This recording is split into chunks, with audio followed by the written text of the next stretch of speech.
Exodus 38. Bezaleel made the altar for the burnt offering of acacia wood 7.5 feet long and 7.5 feet wide. It was square, and its height was 4.5 feet. He made its horns on its 4 sides. Its horns were part of it, and he overlaid it with bronze. He made all the utensils of the altar, the pots, the shovels, the tossing bowls, the meat hooks, and the fire pans. He made all its utensils of bronze. So we've now shifted to an item that is going to be for still offering. However, it is the altar where things are going to be burnt, so we're not going to put gold on this altar. We're going to use bronze instead. So the overlaying of everything here is bronze, and all these items are being made square, so they're equal on all 4 sides. I don't know if there's something specific of why they're all 4-sided, or I should say equal-sided all the way around, but 7.5 feet wide. Pretty much long enough to fit any animal that you're going to be able to sacrifice on the altar. He made the grate for the altar, a network of bronze under its ledges, halfway up from the bottom. He cast 4 rings with 4 corners of the bronze grating to provide places for the poles. He made the poles of acacia wood and overlaid them with bronze. So the wood that's always being used is acacia wood, and it's always being overlaid. So the wood is structural in nature, and it is not for aesthetics. So we cover it with metal over the top. He put the poles in the rings in the side of the altar for which to carry it. He made the altar hollow out of boards. He made the large basin of bronze and its pedestal of bronze from the mirrors of the women who served at the entrance of the tent of meeting. So this one is very interesting.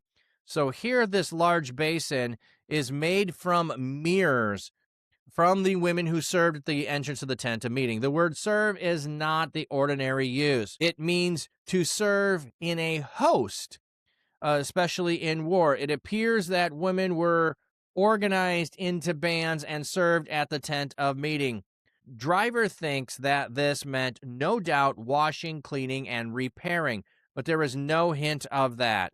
So Eli was very old, and he would hear about everything that his sons had done to all the people of Israel and how they used to go to bed with the women who were stationed at the entrance of the tent of meeting. So here, their women are still stationed at the tent entrance of meeting. Sorry, it moved off of that. The Lord speaks. Many, many women spread the good news. Okay, so I don't know that would automatically be the women at the beginning of the tent of meeting, but that would make sense. If the Lord speaks, the women there are carrying the good news.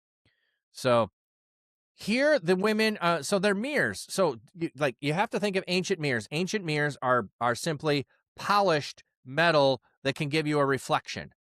Okay, that's it.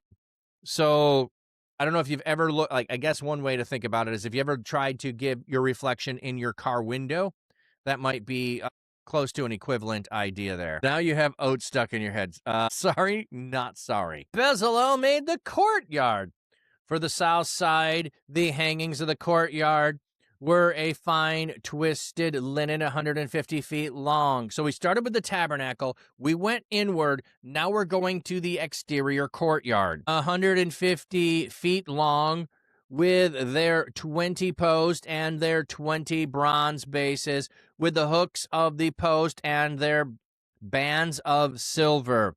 From the north side, the hangings were 150 feet with their 20 posts and with their 20 bronze bases, with the hooks of the post and their silver bands. Silver bands. We're building the tabernacle. Okay. For the west side, there were hangings 75 feet long. So notice the 75 feet long, and we had the 7.5 feet of the, I don't know if there's any correlation that the width of this is 10 times the dimension of the altar. So the width is, the length is 20 times, but the width is 10 times. So, hey, R2, welcome in. But again, we've shifted. Now the bands are made of silver instead of gold, and the bases are bronze instead of silver. So as we get further away from the center, if we get further away from the Holy of Holies, the materials take a step down in what the materials are. So they are of less value as we get further from the dwelling place of God. So everything in the Holy of Holies and near it is gold. The altar outside, bronze. We go outside of there and we get further. I guess the bases would be silver, around there, but that would be it. Okay. To the east side, towards the sunrise, it was 75 feet wide, with hangings on one side of the gate that were 22.5 feet long, with their 3 posts and their 3 bases. And for the second side of the gate of the courtyard, just like the other, the hangings were 22.5 feet long, with their 3 posts and their 3 bases. All the hangings around the courtyard were of fine twisted linen.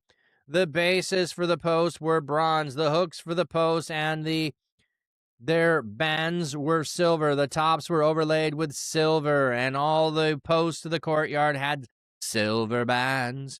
The curtain for the gate of the courtyard was of blue, purple, and scarlet yarn and fine twisted linen, the work of an embroiderer. It was 30 feet long, and, like the hangings in the courtyard, it was 7.5 feet high.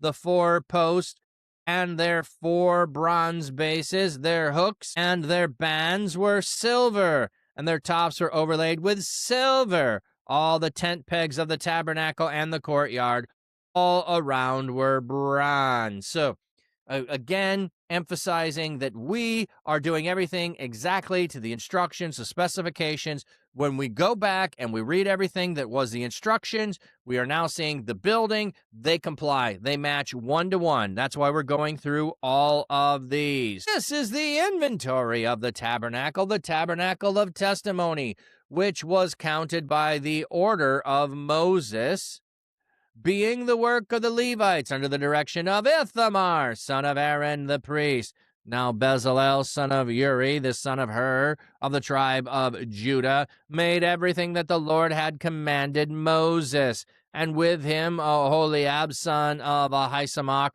of the tribe of Dan, an artisan, a designer, and an embroiderer, in blue, purple, and scarlet yarn, and fine linen. So this is one of those things to pay attention to here. Bezaleel made everything the Lord had commanded Moses. So that is a true statement. Bezaleel made everything, even though Oholiab was with him of the tribe of Dan and also did it. So the accrediting of the work is given to the one who oversees it. The assistant can also be given there, but sometimes you just get the one person, and sometimes you might get then and all the people did this. So we can have absolutes that are not absolute in literalness, because Bezaleel doesn't make everything, but Bezaleel is responsible for everything, and Bezaleel carried out his responsibility to make everything. Thus, Bezaleel made everything. It's a true statement. So just getting that out there in case, somebody's arguing with you in semantics around those things and the literalness of things. It's like, quit playing games. That's not the intent. The intent is to tell you Bezaleel was in charge. Bezaleel oversaw it. Everything was completed. Oholiab was his assistant. Oholiab was there. Oholiab used his skills. All the work is being done. That's the point of it. So people that argue with those other things, trying to go literalness, like you're not taking the intent of what is being communicated. Okay. All the gold that was used for the work in all the work of the sanctuary, namely the gold for the wave offering, was 29 talents and 730 shekels according to the sanctuary shekel. Let me see if it tells us how much that is. Total weight here in shekels would be 87,730. Shekel was, if it was 224 grams, that would be 40,000. Okay. The NCV over 2,000 pounds, or about 2,200 pounds. Now, that's better for me to figure it out. 2,200 pounds of gold. That'd be worth some money, let me tell you that. The silver of those who were numbered of the community was 100 talents and 775 shekels, according to the sanctuary shekel. 1 becca per person, that is a half a shekel, according to the sanctuary shekel. For everyone who crossed over to those numbered from 20 years old and older, 603,550 in all. So here we do have the silver for the sanctuary shekel that's coming in that everyone needed to pay, and whether rich or poor, you pay the same. So, okay, it doesn't have anything here in the 603,550. Yeah, 603,550. The 100 talents of silver were used for the casting of the bases of the sanctuary and the bases of the special curtain. 100 bases from the 100 talents and 100 talents per base, or 1 talent per base. From the remaining 1,775 shekels, he made hooks for the post, overlaid their tops, and made the bands for each. The bronze of the wave offering was 70 talents and 2,400 shekels. With it, he made the base for the door of the tent of meeting, the bronze altar, the bronze grating for it, and all the utensils of the altar, the bases of the courtyard all around, the bases of the gate of the courtyard, all the tent pegs of the tabernacle, and all the tent pegs of the courtyard all around. So we got the weight of everything that was made coming in. Here's what was made. Here's what was given. All of these things were given. Now, it would be interesting to do, and I haven't done this, is to take these measurements and compare them to what is given for the tabernacle or the temple when the temple is made. We have the giving and the receiving of all the stuff for the temple. Later on, not everything is going to match because we're going to have stone and wood also accompanying the other. But as far as the weight of things that are given, it would be interesting to compare one to another. I haven't done it. I'm sure somebody has, but just a thought out there. If anyone's interested, that might be something to think about exploring.